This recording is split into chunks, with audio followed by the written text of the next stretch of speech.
જો પડતર કિંમત અને વેચાણ કિંમતનો ગુણોત્તર 4:5 હોય તો નફાની ટકાવારી શોધો. સૌથી પહેલાં અહીંયા તમને ગુણોત્તર આપેલો છે પડતર કિંમત અને વેચાણ કિંમતનો, બરાબર. એટલે કે પડતર કિંમત અને વેચાણ કિંમતનો આપણે અહીંયા ગુણોત્તર લખીએ તો એ તમને આપેલું છે રકમ પ્રમાણે 4:5, એટલે કે 4/5.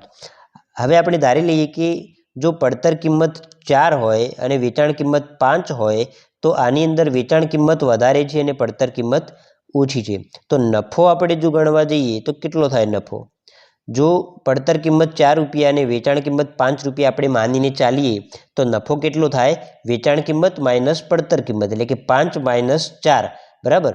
5 - 4 એટલે કે 1 રૂપિયા એ તમારો નફો થાય, બરાબર. આ જ્યારે પડતર કિંમત 4 રૂપિયા અને વેચાણ કિંમત 5 રૂપિયા હોય ત્યારે. હવે જો 4 રૂપિયાની તમારી પડતર કિંમત હોય તો નફો તમને મળે છે 1 રૂપિયા. તો માની લઈએ કે 100 રૂપિયા તમારી પડતર કિંમત હોય તો નફો કેટલો થાય? બરાબર. કારણ કે આપણે નફાની ટકાવારી શોધવાની છે. તો નફાની ટકાવારી માટે આપણે 100ને આપણે બેઝ તરીકે માનીને ચાલીશું.